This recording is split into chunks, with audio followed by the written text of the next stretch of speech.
حضرت عبداللہ ابن سلام رضی اللہ تعالیٰ عنہ فرماتے ہیں کہ میں یہودیوں کا بہت بڑا عالم تھا. ملنگ شلنگ بندے مطمئن کرنے آسان ہوتے ہیں، عالم فاضل پڑھے لکھے بندے کو کسی بندے کا مطمئن کرنا، متاثر کرنا بڑا مشکل ہوتا ہے. آپ فرماتے ہیں میں نبی کریم علیہ السلام کی بارگاہ میں پہلے دن گیا میں بحث کے ارادے سے، مناظرے کے ارادے سے، چونکہ یہودیوں کا عالم تھا. حضور اونٹنی پر تشریف فرما تھے. او یارو، محنت کر کے جو میک اپ کر کے چہرہ بنایا جاتا ہے اس کے اندر حسن تو کئی دفعہ ہوتا ہے پر جاذبیت نہیں ہوتی. لیکن جس بابے نے کبھی میک اپ نہ کیا ہو لیکن وضو ذرا طریقے سے کرے روز، تو رنگ گورا نہ بھی ہو تو لوگ کئی دفعہ یہ نہیں کہتے رنگ گورا ہے، بلکہ لوگ کہتے ہیں چہرہ نورانی ہے. اب میں اس پر میں کچھ کلام کر سکتا ہوں کہ گورے اور نورانی چہرے میں بھی فرق ہوتا ہے. کچھ چہرے گورے ہوتے ہیں پر نورانی نہیں ہوتے، کچھ گورے نہیں ہوتے پر نورانی بڑے ہوتے، یہ الگ عنوان ہے. تو حضرت عبداللہ ابن سلام رضی اللہ تعالیٰ عنہ فرمانے لگے جب میں گیا تو حضور اونٹنی پر تشریف فرما تھے. کہتے ہیں سادہ وضو، اور میں دیکھ رہا تھا کہ داڑھی مبارک میں کنگھی بھی نہیں ہوئی تھی. سرکار نے سر پہ سادہ سا امامہ باندھا تھا. حضور اونٹنی پر بیٹھے تھے اور جس اونٹنی پر تشریف فرما تھے اس پہ کجاوا بھی کوئی نہیں تھا. لیکن کہتے دو جملے حضور کی زبان سے نکلے، دو جملے، اور میں ان جملوں کا قیدی ہو گیا. میرے محبوب نے فرمایا جو چاہتا ہے کہ اس کی عمر بھی زیادہ ہو، رزق میں بھی برکت ہو.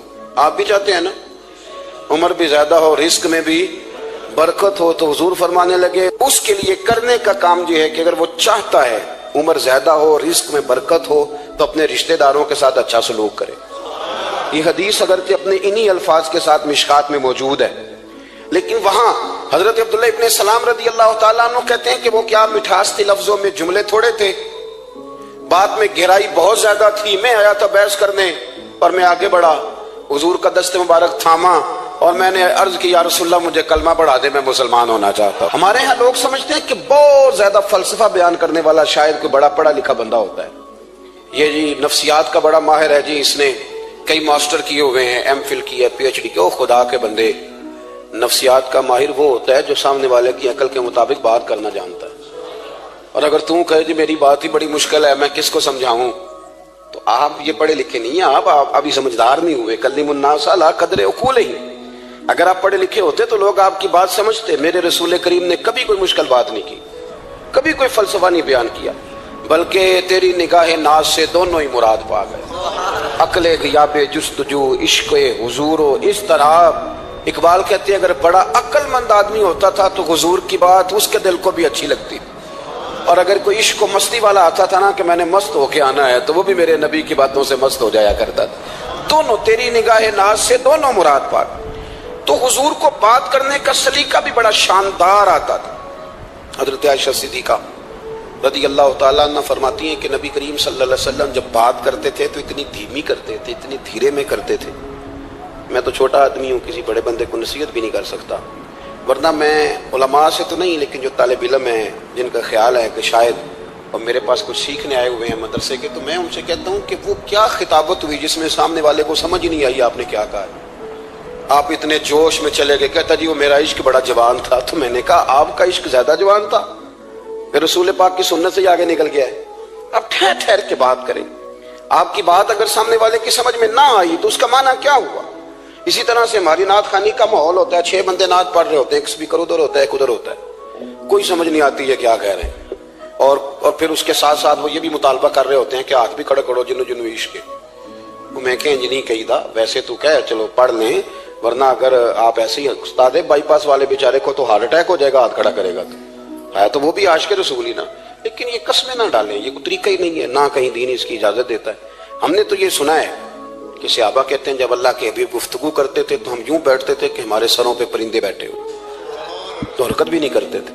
تو بہرحال جو بات عرض کرنی ہے اس پر غور کریں. جناب عائشہ صدیقہ کہتی ہیں ٹھہر ٹھہر کے بات کرتے آہستہ، اور یہ لفظ آپ کو یاد رکھنا ہے. سیدہ عائشہ صدیقہ کہتی ہیں جب حضور گفتگو کرتے تھے نا تو اگر ہم نبی پاک کے الفاظ کو گننا چاہتے تھے تو گن بھی سکتے تھے، گننا چاہتے تو گن بھی. ایک تو آپ کی جو سادگی ہوگی وہ اصل ہوگی، ملمہ سازی سے نکلیں. پہلے ہماری شادیوں پہ دلہا اور دلہن جاتے تھے بیوٹی پارلر، اب سارا خاندان جاتا ہے. اس میں حسن نہیں ہوتا، اس میں بے وقت ہو جاتا ہے. آپ کو جو رب کریم نے بنایا ہے اس سے زیادہ شاندار آپ کو کوئی بنا سکتا ہے؟ الذی خلقک فسواک فعدلک. فی ای صورت ما شاء رکبک، اللہ فرماتے ہیں جو میں نے تیرا چہرہ بنایا ہے نا، یہ میری چاہت ہے، میں نے جیسا چاہا ہے تجھے بنایا ہے، تو مجھے تجھے وہ چہرہ پسند کیوں نہیں جو میرے رب نے بنایا ہے؟ یہ چاہت ہے الذی خلقک کا، جس نے تمہیں پیدا کیا، فسواک فعدلک، پھر ہموار کیا، پھر برابر کیا، اور فی ای صورت ما شاء رکبک، پھر جس صورت میں اس نے چاہا تجھے ترکیب کیا۔ تو پہلی بات، اور دوسری بات، گفتگو کریں تو ذرا تھوڑا سا نا موقع دے کسی اور۔ کچھ لوگ ایسے ہوتے ہیں جن کے پاس آپ بیٹھے ہیں تو بس وہی بول لیں گے، آپ نہیں بول سکتے، اب وہی بات کریں، گفتگو کریں، معنی خیز کریں، اتنی باتیں نہ کریں کہ پھر آپ رہ جائیں، کم بات کریں، اور جتنی کریں وہ وزنی کریں، تاکہ آپ کی بات کا ایک خاص حجم ہو، ایک وقار ہو۔ اللہ کے محبوب بات کرتے تو اس بات کے اندر وزن ہوتا، وقار ہوتا۔ ہمارے صاحب رحمۃ اللہ علیہ ہمیں اکثر حکم دیتے تھے تقریر تھوڑی کرنا، نعت کے 2-3 شعر پڑھنا۔ تو میں نے ایک دن عرض کی، حضور کیوں؟ فرمانے لگے اللہ رسول کی بات کو بے وقت نہ کر دینا کہ لوگ سننا نہ چاہیں اور تم جبرن سناؤ۔ فرمایا رنگ اس طرح کا ہونا چاہیے کہ لوگوں میں دلچسپی ابھی ہو اور بات ختم ہو جائے، اس کو بے وقت کر دینا ہے کہ زبردستی آپ۔ تو اچھی گفتگو کریں، معنی خیز سنیں۔ ایک حدیث پاک حضرت ابو بردہ رضی اللہ تعالیٰ، ایک صحابی ہیں، البدایہ والنہایہ میں روایت آپ کو ملے گی۔ وہ کہتا ہے میرا اپنی بیوی سے اختلاف ہو گیا۔ بیوی سے جب بندہ راضی ہوتا ہے تو بڑا ہی راضی ہوتا ہے، پھر وہ کہتا ہے کہ جیسی میری ہے ویسی کسی کی بھی نہیں۔ اور جب ہوتا ہے نا ناراض، تو پھر وہ منگنی سے کہانی شروع کرتا ہے کہ جب میری منگنی ہوئی تھی تو تیرے چاچے نے مجھے گورا تھا، اور پھر وہ دن جب رکھے تھے اس دن جو کام ہوا تھا اس کا بھی ذکر۔ اب اختلاف جو ہو گیا، اور جب آپ کسی سے ناراض ہوتے ہیں پھر اس کی خامیاں ساری سامنے آ جاتی ہیں۔ پھر وہ کہتا ہے شادی والے دن تیرے ابے نے صحیح سلوک نہیں کیا، یہ جو مجھے کپڑے دیے تھے جو کو پہننے والے تو نہیں نا، تو میری اماں۔ اب اختلاف ہو گیا۔ اب ہم کیا کرتے ہیں، جو قریب والے لوگ ہوتے ہیں وہ اس پر تھوڑا تیل اور ڈالتے ہیں، وہ کہتے ہیں نہیں تینوں تو پتہ ہی نہیں، مجھے تین بڑیاں گلاں دا پتہ ہی نہیں، تو تے شادی تو 15 دن بعد سعودی عرب ٹر گیا ساڑھے کو سن کہانیاں، ہم تمہیں بتاتے ہیں تاکہ تباہی اور اترے۔ اس طرح نہ کریں، آپ ایک آدھ بات کہہ کے چلے جاتے ہیں، ان بیچاروں نے اکٹھے رہنا ہوتا ہے، ان کی زندگی دوزخ بنی رہتی ہے۔ ان کو قریب کریں۔ اللہ کے رسول تو کسی کا نکاح کرتے تھے تو میاں بیوی کے درمیان محبت کی دعا فرماتے تھے۔ تو وہ صحابی آئے تو اپنی بیوی سے ناراض تھے، تو انہوں نے اب بات شروع کر دی، کہنے لگے یہ بھی کرتی ہے، یہ بھی کرتی ہے، یہ بھی کرتی ہے، یہ بھی غلطی ہے، یہ بھی غلطی ہے، یہ بھی کوتاہی ہے، بڑی باتیں سنائیں۔ اللہ نے کان کتنے دیے اور زبان، اس کا مطلب ہے سنگل بولنا چاہیے اور ڈبل سننا چاہیے۔ آپ جتنا بولتے ہیں اس سے ڈبل سننے کا مزاج بنائیں، کیونکہ کان اللہ نے 2 دیے اور زبان سنگل بولیں اور ڈبل سنیں۔ حضور سنتے رہے، بلکہ حضرت ابو بردہ رضی اللہ تعالیٰ عنہ کہتے ہیں میرے محبوب نے نا تکیہ منگا لیا، ایک لگا لی۔ کئی لوگ کہتے ہیں نا جی ڈاکٹر نے میری بات تو پوری سنی کوئی نہیں، تو جب تک پوری سنی نہ جائے بعض بندوں کو تسلی نہیں ہوتی۔ پورا وقت دیا، وہ کہتے ہیں جتنا میرے اندر غبار تھا سارا میں نے نکالا، اور میں نے ثابت کر دیا کہ میری بیوی میں یہ بھی کمزوری ہے، یہ بھی کمزوری ہے، یہ بھی کمزوری ہے۔ کہتے ہیں جب میں تھک گیا نا باتیں کر کر کے اور باتیں ختم ہو گئی تو حضور ہلکا سا مسکرائے، پھر پہلی نظر ہی لوٹ لے ماہی تیرے ہار شنگاراں۔ کہتے ہیں حضور ہلکا سا مسکرائے زیر لب اور فرمانے لگے کہ تیری بات ختم ہو گئی ہے تو ایک میں بھی کر لوں۔ تو نبی کریم صلی اللہ تعالیٰ علیہ وسلم فرمانے لگے صرف ایک بات کا جواب دے، صرف ایک، تیرے آگے ہیں یوں دبے لچے فصحا عرب کے بڑے بڑے، کوئی جانے منہ میں زبان نہیں بلکہ جسم میں جا نہیں۔ حضور فرمانے لگے یہ بتا کہ تیری بیوی میں ساریاں خامیاں ہی ہیں کہ کوئی خوبی بھی ہے؟ بھائی اتنا جواب دے دے، زیادہ لمبی چوڑی بات نہیں، تیری بیوی میں ساریاں خامیاں ہیں۔ اللہ جو بندے بناتا ہے نا، تو ایسا کوئی بندہ رب کریم نے نہیں بنایا جس کے اندر اللہ نے کوئی خوبی نہ رکھی ہو۔ یہ الگ بات ہے کہ ہماری اپنی اینک پر مٹی پڑی ہوتی ہے اور ہم سامنے والے کا چہرہ صاف کرتے رہتے ہیں، اپنی اینک نہیں صاف کرتے۔ تو حضرت ابو بردہ رضی اللہ تعالیٰ عنہ فرماتے ہیں جب سرکار نے اس شخص سے یہ بات کہی نا کہ کوئی خوبی بھی ہے تیری بیوی میں، تو کہتے ہیں وہ شخص کہتا ہے میری نا بالکل ایک جملے نے سوچ ہی بدل دی ساری۔ یوں سمجھ لے کہ میں اس روڈ پہ چل رہا تھا، میرے نبی پاک نے مجھے اس والے رستے پہ ڈال دیا، بالکل ساری سوچ، یعنی ایک ہی جملہ لیکن ہر چیز بدل دی سرکار نے۔ حضور فرمانے لگے کوئی خوبی بھی ہے؟ کہتے میں تھوڑی دیر چپ رہا، عرض کی یا رسول اللہ صلی اللہ علیہ وسلم آپ حکم کریں۔ تو حضور فرمانے لگے اپنی بیوی سے کبھی بوس نہ رکھو، اگر تمہیں اس کی خامیاں نظر آئیں تو اس بات پر توجہ کرو جو اس کے اندر خوبی ہو۔ کہتے ہیں میں نے اٹھ کے عرض کی یا رسول اللہ میری بیوی پردے کی بڑی پابند ہے، میری خوابگاہ میں کوئی دوسرا شخص کبھی پیر بھی نہیں رکھ سکتا، تو فرمایا جا پھر گھر جا کے بسا، جو سب سے اعلیٰ خوبی تھی وہ تو اللہ نے تیری بیوی کو عطا کی ہوئی ہے، گھر بسا۔ تو ایک تو سرکار کی ظاہری جو اللہ نے آپ کو حسن و جمال دیا تھا وہ بے مثل تھا، گفتگو کا جو ڈھب اور سلیقہ دیا تھا وہ بے مثل اور بے مثال تھا، اور پھر جو حضور کی ادائیں تھی نا، کانا خلقہ القرآن۔ حضرت عائشہ صدیقہ کہتی ہیں میرے محبوب کے اخلاق دیکھنے ہو تو قرآن پڑھو، جن اخلاق کا قرآن درس دیتا ہے وہ عملی طور پر سارے مدینے والے محبوب میں پائے جاتے تھے۔ جو سب سے بہترین عادت تھی نا، بہترین ترین عادت، وہ اللہ نے میرے رسول کریم کو عطا فرمائی۔ ہمارا نا اب ایک مزاج بن گیا ہے، ہمارے بعض لوگ بڑے فخر سے بتاتے ہیں کہ یہ مسواک سنت ہے، اب تو سائنس بھی مان گئی ہے کہ مسواک کریں گے تو آپ کے وجود کے اندر جو منہ میں فالتو مادے ہوں گے جراثیم وہ مر جائیں گے، اب سائنس بھی مان گئی ہے۔ مجھے کبھی کبھی اس لفظ سے بڑی تکلیف ہوتی، میں کہتا ہوں کہ سائنس اگر نہ مانے تو ہمیں کوئی اس پہ فرق پڑتا ہے؟ نہ مانے سائنس، ہمیں کیا لینا دینا سائنس سے؟ سائنس تو کبھی کچھ کہتی ہے پھر کبھی کچھ اور کہنے لگ جاتی، سائنس کا کیا ہے؟ سائنس کو منوانا ہماری ڈیوٹی۔ ہاں، اس طرح کا دین نہ بناؤ کہ معاذ اللہ دین کو سائنس کا غلام کر دو۔ سائنس کل بھی رسول اللہ کی غلام تھی، آج بھی میرے نبی پاک کی غلام ہے۔ تو حضور کی جتنی ادائیں ہیں، جتنی، ایک کدو شریف ہے، حضور نے کدو استعمال فرمایا ہے۔ آپ چلے جائیں کسی بھی جگہ پہ، جس بندے کو بہت زیادہ بلڈ پریشر کا مسئلہ ہونا تو اب اس کو ڈاکٹر کہتے ہیں کہ کدو ملے تو اس کو استعمال کراؤ۔ تیزابیت حد درجے اختیار کر جائے اور اندر کا نظام سارا درم برم ہو جائے تو اس کو کدو استعمال کراؤ، اور آپ اس کی خاصیت دیکھ لیں۔ تمام سبزیوں میں سے تحقیق بھی سب سے زیادہ اسی پہ ہوتی ہے۔ میرے رسول پاک کا ایک طریقہ مبارک ہے، اور صحابہ کے اگرچہ سید الطعام گوشت ہے، کانوں کا سردار اسے کہا گیا، لیکن حضرت انس بن مالک رضی اللہ تعالیٰ عنہ فرماتے ہیں کہ درزی نے نبی پاک کی دعوت پکائی تھی، وہ درزی تھا، کپڑے سیتا تھا۔ آپ فرماتے ہیں کہ میں حضور کے ساتھ اس دردی کے گھر گیا تو گوشت اور کدو پکا ہوا تھا۔ فرماتے ہیں اگرچہ سردار گوشت ہی ہے پر نبی کریم نے نا گوشت کے ٹکڑے ہٹا ہٹا کے نا تو اندر سے کدو نکال نکال کے کھایا۔ حضرت انس بن مالک کہتے ہیں مجھے کدو پسند نہیں تو میں نے کبھی نہیں کھایا تھا، گھر میں ہوتا تو میں جھگڑا کرتا، پر آج حضور کی رغبت دیکھی نا تو کل نہیں پسند تھا پر ابھی ابھی مجھے کدو بڑا پسند ہو گیا، مجھے کدو شریف سے پیار ہو گیا۔ جو اعلیٰ ترین چیزیں تھیں وہ نبی پاک نے استعمال فرمائی، اعلیٰ ترین۔ زیتون کی افادیت کبھی کم ہوئی ہے 1400 سالوں میں؟ کبھی کسی نے کہا ہو کہ زیتون استعمال نہ کرو؟ کبھی اس کی افادیت میں، یہ امامہ میرے نبی پاک کی سنت ہے، سارے پڑھیے صلی اللہ ہو، حضور کی سنت ہے نا یہ۔ کبھی کوئی بندہ ایسا آپ کو ملا ہو کہ اس نے امامہ باندھا ہو تو کسی نے کہا ہو رہن دے یار تینوں سونا نہیں لگتا؟ بندے سارے سونے تو نہیں نہ ہوندے، میری بات کی سمجھ آ رہی ہے؟ لیکن امامہ کبھی کوئی آپ کو ملے گا ہی نہیں کہ اس بندے کے مزاج کے ساتھ یہ فٹ، یا اس کے چہرے کے ساتھ یہ فٹ۔ اینک آپ لے لیں بازار سے، چھوٹی بھی ملتی ہے بڑی بھی ملتی ہے، کچھ لوگوں کے چہرے پہ کچھ چیزیں نہیں سیٹ ہوتی، فٹ نہیں ہوتی، لیکن یہ سرکار کی چونکہ سنت ہے، اور اس کا اعزاز یہ ہے کہ نبی پاک نے فرمایا جمعے والے دن امامہ باندھ کے آیا کرو، جمعے والے دن امامہ باندھ کے آیا کرو۔ جو لوگ جمعے والے دن امامہ باندھ کے آتے ہیں اللہ کے فرشتے ان پر درود بھیجتے ہیں، لیکن امامہ شریف ہونا چاہیے، اپنی مرضی کا رومال نہ باندھ لیں، کم از کم 3.5 گز ہو، اور ٹوپی کے اوپر باندھا گیا ہو، اپنی مرضی کا طریقہ نہیں اختیار کریں، وہ جو شریعت نے حدود بیان کی ہیں اس کے مطابق چلیں۔ میری بات کی سمجھ آ رہی ہے؟ تو جو بات میں نے چھیڑی ہے وہ یہ ہے کہ اللہ کے محبوب رب کریم کی دلیل ہے۔ جتنا کائنات کے اندر حسن کوئی بندہ تلاش کرنا چاہے گا وہ مجبور ہو جائے گا اور اسے دروازہ رسول پہ جانا ہی پڑے گا، اسے نبی پاک کے دروازے پر اسے جانا پڑے۔ ہم کوشش بڑی کرتی ہیں سونے لگنے کی، بڑے بڑے لوگ روپ دھارتے ہیں بیچارے، بڑا کچھ کرتے ہیں، لیکن آپ کو لوگ سونا کہیں گے، نورانی نہیں کہیں گے۔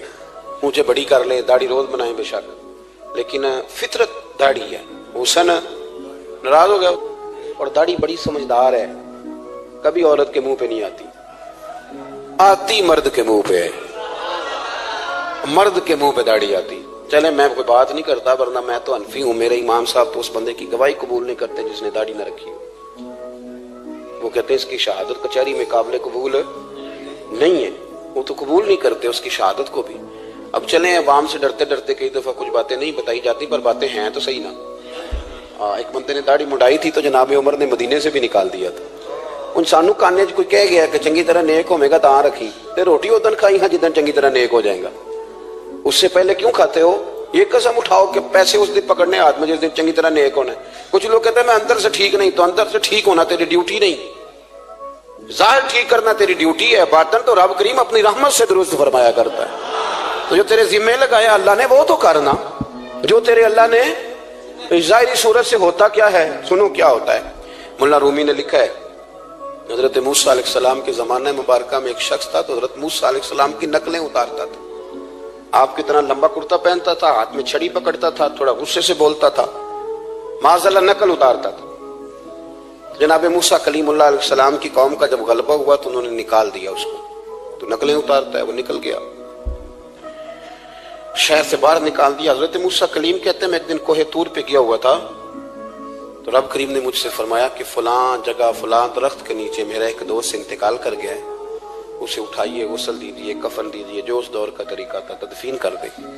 حضرت کلیم علیہ السلام فرماتے ہیں میں اپنے حواریوں سمیت پہنچا، جب بندے کا چہرہ دیکھا تو حیران ہو گیا، یہ تو نقلیں اتارنے والا ہے، تو نقلیں اتارنے والا ہے، پر اللہ کے نبی رب کریم کے حکم کے آگے لا تو لا اللہ نہیں کرتے، یہ نہیں کہتے کہ میری عقل میں نہیں آ رہا۔ اٹھایا، غسل دیا، کفن دیا، تدفین کر دی اس کو۔ جب دفن ہو گیا حضرت موسیٰ علیہ السلام کوہ طور پہ حاضر خدمت ہوئے اور بارگاہ عالی مرتبت میں عرض کرنے کہ مالک تو بے نیاز ہے، چارہ سوال تو نہیں، پر اپنی تسلی کے لیے مالک یہ فرمائیے کہ وہ تو نقلیں اتارتا تھا۔ تو رب کریم نے فرمایا موسیٰ بات یہی ہے، پر میں نے اسے مرتے وقت ایمان نصیب کر دیا، وہ آپ کا کلمہ پڑھ کے دنیا سے گیا ہے اور توبہ کر کے گیا ہے، تو مالک اتنی کرم نوازی کیوں ہوئی؟ تو رب کریم نے فرمایا موسیٰ جب وہ تیری طرح بن سور کے نکلتا تھا نا، تیری ادائیں اپناتا تھا، تو مجھے پیارا ہی بڑا لگتا تھا، پیارا لگتا تھا۔ یارو دیکھو نا ترمذی شریف میں حدیث ہے، میرے رسول پاک علیہ السلام نے فرمایا میرا امتی جب سفید داڑھی لے کے قبر میں جائے گا نا، داڑھی اور وہ بھی سفید، تو رب فرشتوں سے فرمائے گا اسے عذاب نہ دینا، یہ میرے محبوب کی سنت سفید داڑھی لے کے آگے، مجھے شرم آتی ہے اسے عذاب دیتے۔ آپ بات کو سمجھے کہ یہ حضور کی سنت کا اعزاز جو اللہ کی بارگاہ میں، رب کے حضور جو سنت کا اعزاز اس لیے کہ کائنات میں سب سے اعلیٰ ترین جو کام تھا وہ کیا ہی میرے مصطفیٰ کریم نے، اعلیٰ ترین عمل نبی پاک کا، اعلیٰ ترین، اور طریقہ مبارکہ میں حسن اور جاذبیت، اور آپ اندازہ کر لیں ہم لوگ پٹری سے اتر جاتے ہیں، مرضی کرتے ہیں، ہمارا مزاج ہے اتنا مرضی کو کہے کہ الکوہل والی خوشبو استعمال نہ کریں، اور ہم کوئی نہ کوئی دلیل نکال کے لے ہی آتے ہیں، لیکن خوشبو اس دور میں بھی اتنی بکتی ہے جس کی حد نہیں، اور لوگ اپنی اپنی ضرورت کے لیے اس کو استعمال ہے۔ ان 1400 سالوں میں 1450 سالوں میں ایک دفعہ بھی ایسا نہیں ہوا کہ یہ کاروبار کہیں ٹھنڈا ہوا ہو۔ حرم شریف اللہ آپ کو لے جائے تو مسجد نبی میں سونے کی دکان کے ساتھ خوشبو والی دکان ہوتی ہے، یعنی اتنا مہنگا کاروبار ہے کہ جتنا کرایہ سونے کی دکان والا دے رہا ہے اتنا ہی خوشبو کی دکان والا دے رہا ہے، اتنا مہنگا یہ کاروبار ہے۔ ایک دن بھی اس کام کی اہمیت کم نہیں ہوئی، اور رسول کریم نے کیا فرمایا؟ صحابہ کہتے ہیں 3 چیزوں سے کبھی منع نہیں کرتے تھے، کوئی تکیہ دیتا تھا تو قبول کرتے تھے، کوئی بندہ اگر حضور کو دودھ پیش کرتا تھا تو نبی پاک قبول کرتے تھے، اور اگر کوئی شخص حضور کو خوشبو دیتا نا تو حضور جلدی قبول فرماتے تھے، یہ مزاج تھا۔ تو جو اعلیٰ ترین چیزیں تھیں ان کو میرے رسول کریم صلی اللہ علیہ وسلم نے کیا، ہمیں کر کے دکھایا۔ ہمارا ظاہری حلیہ آج بھی اہل عرب لمبا کرتا پہنتے ہیں، آپ لمبا کرتا پہننے حیا کے زیادہ قریب ہے، کھلا لباس حضور پسند کرتے تھے، یہ شرم و حیا کے زیادہ قریب ہے، اس کے اندر انسان کا پردہ زیادہ ہے۔ وہ ساری اعلیٰ قسم کی صفات جن سے ایک آدمی متصف ہو سکتا ہے اور اپنے آپ کو سجا سکتا ہے، اپنے معاملات کو ٹھیک کر سکتا ہے، وہ ساری رسول پاک نے ہمیں عطا فرمائی۔ ایک حضور کا طریقہ مبارکہ تھا کہ سامنے والے جتنے لوگ حضور کے دائیں بائیں رہتے تھے ان کا خیال کرتے تھے۔ ہم تو خیال رکھواتے ہیں نا اپنا کہ سارے مل کے میری عزت نہیں کرتا، تو میری، تو میں کہتا ہوں کہ یہ تو یہاں اپنی عزت کی بھیک مانگی ہے یا آپ نے لڑائی کر کے عزت لی ہے، ایسا نہ کریں۔ آپ عزت دینی شروع کر دیں، اللہ آپ کو سکون عطا کر دے، آپ احساس کریں دوسروں کا۔ حضور نہ شدت کے ساتھ، یہ اعلیٰ سنت ہے میرے نبی پاک کی صلی اللہ ہو، سارے پڑھیے درود شریف صلی اللہ ہو، یہ اعلیٰ سنت ہے۔ آپ دیکھیں نا بخاری مسلم میں موجود ہے، حضور فرماتے ہیں میرا دل چاہتا ہے میں لمبی نماز پڑھاؤں، لمبی نماز پڑھاؤں، دل میرا چاہتا ہے، لیکن فرمایا جب میں دیکھتا ہوں نا کہ پیچھے بچے بھی کھڑے ہیں، بوڑھے بھی کھڑے ہیں، بیمار بھی کھڑے ہیں، تو گویا حضور فرمانے لگے میں بندوں کا احساس کر کے رب کی نماز چھوٹی کر دیتا ہوں۔ میں مختصر پڑھاتا ہوں. اور مسند امام احمد بن حنبل میں حدیث کے لفظ ہیں کہ اگر کوئی نبی پاک کا انتظار کر رہا ہوتا تھا تو نماز مختصر پڑھتے تھے اور اس کو فارغ کر کے بھی لمبی نماز پڑھتے. ایسا نہیں کہ اب آئے ہیں 4-5 لوگ تو ان کو پتہ چل جائے کہ حضرت جی بڑی تگڑی نماز پڑھتے ہیں, بڑے صوفی صافی آدمی, یہ نہیں, بلکہ نماز ہے. بلکہ مسند امام احمد بن حنبل میں تو وہ خوبصورت حدیث موجود ہے. سیدنا بلال حبشی رضی اللہ تعالیٰ عنہ فرماتے ہیں کہ میں نے عصر کی نماز کے لیے اقامت پڑھ دی تھی, حضور مصلی امامت پر تشریف لے گئے تھے. ایک یہودی کا غلام آیا اور اس نے آ کے عرض کی, یا رسول اللہ میں بڑی مشکل میں ہوں, اگر آپ چلیں تو میرا مسئلہ حل ہو سکتا ہے, میرا مسئلہ حل ہو جائے گا. تو حضور کے احساس کی شدت کا یہ حال تھا کہ نبی کریم نے نمازیوں سے فرمایا تم بیٹھ جاؤ, میں پہلے اس کا کام کر کے آتا ہوں. خدا کے بندے تو ہیں ہزاروں, بنوں میں پھرتے ہیں مارے مارے, میں اس کا بندہ بنوں گا جس کو خدا کے بندوں سے پیار. احساس کی شدت یہ حضور کی سنت ہے. اور بہت زیادہ خیال رکھنا دوسرے کا, یہ میرے نبی پاک کا طریقہ ہے. دوسروں کو سوچنا, دوسروں کے لیے بات کرنا, دوسروں کے لیے دعائیں کرنا, ان کے احساسات کا خیال رکھنا. سیدہ طیبہ طاہرہ حضرت عائشہ صدیقہ رضی اللہ تعالیٰ عنہ فرماتے ہیں ایک دن سرکار مجھ سے فرمانے لگے, عائشہ جب تم مجھ سے ناراض ہوتی ہو تب بھی مجھے پتہ چل جاتا ہے, جب راضی ہوتی ہو تب بھی پتہ چل جاتا ہے. یہ ہمارا یہ مزاج نہیں ہوتا گھر کے اندر. ہم گھر کے اندر بھی نواب صاحب نے یعنی گھر جا کے کہانیاں سناتے ہیں کہ تم پتہ میں کڈا اوکھا ہوں, کمائی کیڈی مشکل ہے, پیچھے پیچھے ہٹ جاؤ سارے, میں فتح کر کے ہوں, ابھی K2 سر کر کے آیا ہوں. ایک بچہ پانی لے کھڑا ہو جائے, دوسرا دودھ کا گلاس لائے, بیگم صاحبہ فٹافٹ آئیے, ایسے نہیں کریں. میرے رسول پاک علیہ السلام کی پیاری زوجہ کہتی ہیں حضور گھر آئے, کھانا مانگا. میں نے اس کی حضور میرے سر میں درد ہے. تو پڑھو نا ابن اسحاق کو. محبوب فرمانے لگے لا میں تجھے آٹا گوندھ دیتا ہوں, تو مجھے روٹی پکا دے. یہ بھی سنت ہے نبی پاک کی. ان چپ کر گئے ہو, یہ بھی حضور کی سنت ہے, یہ بھی سرکار کا طریقہ ہے. کبھی کبھی گھر میں جھاڑو دینا یہ بھی نبی پاک کا. حضور کام میں ہاتھ بٹاتے تھے نا ازواج کا, یہ والی سنت کس دن ادا کر دی. ایک دن میں نے جمعے میں یہ بات کی تو ایک بچہ مجھے کہنے لگا حضرت صاحب یہ سنت ادا سے کر لیجیے پر ساڑھے ابے بھی تو سمجھاؤ نا. ہنسنا نہیں جی مسجد میں اونچا. کہنے لگے وہ بیگم صاحبہ ایک دن بیمار تھی اور سخت بیمار تھی, تو میں نے چائے کا کپ بنا دیا, علامہ بیچاری مجھے روز بنا کے دیتی ہے, تو میں نے بنا دیا تو ابا جی کہنے پتر رائے دیا آتا نہ خراب کر لیں. تو اب آپ تو سنت کچھ اور بیان کر رہے ہیں. میں کہ تسی شروع کرو نا تاکہ تواڈے بچے تو نہ یہ سوال کرن یہ راج تسی کر رہے ہو. تو اس میں بھی کوئی حکمت ہوگی. بزرگ اگر کوئی بات کرتے ہیں تو وہ بھی کوئی اتنی بری نہیں ہوتی, اس کے اندر بھی کوئی نہ کوئی حکمت ہوتی ہے. لیکن اپنے گھروں کے ماحول میں خوبصورتی لائیں. یہ سٹیٹس نہیں اہل اسلام کا. بات سمیٹنے کی طرف آ رہا ہوں. حضرت عائشہ صدیقہ رضی اللہ تعالیٰ عنہ فرماتی ہیں حضور فرمانے لگے کہ جب تم راضی ہوتی ہو تب بھی مجھے پتہ چل جاتا ہے, اور جب ناراض ہوتی ہو تب بھی. تو میں نے کہا یا رسول اللہ صلی اللہ علیہ وسلم وہ کس طرح. آنکھیں میں نے کھول لی, حضور کس طرح. تو دیکھو نبی پاک سامنے والے کے جملوں کا بھی احساس کرتے, خیال کرتے کہ سامنے والا کہاں سے بات کر رہا ہے. اللہ کے محبوب فرمانے لگے تمہیں اگر کبھی قسم کھانی ہو نا, تمہارا مزاج ہے قسم کھانی پڑے اور تم مجھ سے ناراض ہو تو پھر تم کہتی ہو مجھے ابراہیم کے رب کی قسم, اور جب تم راضی ہو اور قسم کھانی پڑے تو کہتی ہو مجھے محمد مصطفیٰ کے رب کی قسم. تو جناب عائشہ کہتی ہیں میں زبان سے ہنس رہی تھی اور آنکھیں میری آنسو برسا رہی. میں نے کہا محبوبہ اتنا خیال کرتے, یہاں تک آپ کو احساس, یہاں تک پتہ ہوتا ہے, یہاں تک. میرے رسول کریم علیہ السلام لوگوں کا احساس کرتے, خیال کرتے, شوق پیدا کرتے, وارفتگی ہوتی. کئی دفعہ حضور فرض نماز پڑھ کے گھر چلے جاتے, تھوڑی دیر کے بعد آتے مسجد میں نماز پڑھ لیتے. کئی دفعہ قاضی اعجاز مالکی رحمۃ اللہ علیہ اس کو لکھنے کے بعد اس کی شرح میں فرماتے ہیں اصل بات یہ تھی کہ حضور جب تک مسجد میں رہتے تھے صحابہ ادباً بیٹھے رہتے تھے. تو حضور فرماتے میں جاؤں گا نہیں تو یہ بھی نہیں جائیں گے. تو سرکار گھر تشریف لے جاتے تاکہ لوگ اپنے اپنے کام میں لگ لیں, اور پھر حضور واپس آ جاتے. ایک تو اپنی ظاہری وضاقتہ میں سادگی لائیں.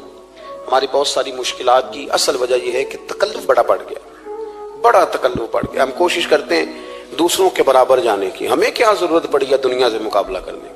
ہم نے تو اللہ رسول کی رضا کے اندر رہنا ہے. اور دنیا میں سب سے بہترین شخص وہ ہے جس کے پاس مال تو ہے پر لالچ کوئی نہیں. اپنے آپ کو پیچھے لائیں. دوسری بات یہ کہ اپنی گفتگو بڑی صاف ستھری کریں, سادی کریں, اس کے اندر کوئی تکلف نہ برپا کریں, بات سامنے والے کی عقل کے مطابق کریں. اور تیسری بات یہ کہ اپنی عادات میں, اٹھنے بیٹھنے میں, چلنے پھرنے میں اپنا تھوڑا سا خیال کریں. اور ایک بات اور آپ کو عرض کروں, یہ آپ کو زیادہ دیر محنت نہیں کرنی پڑے گی.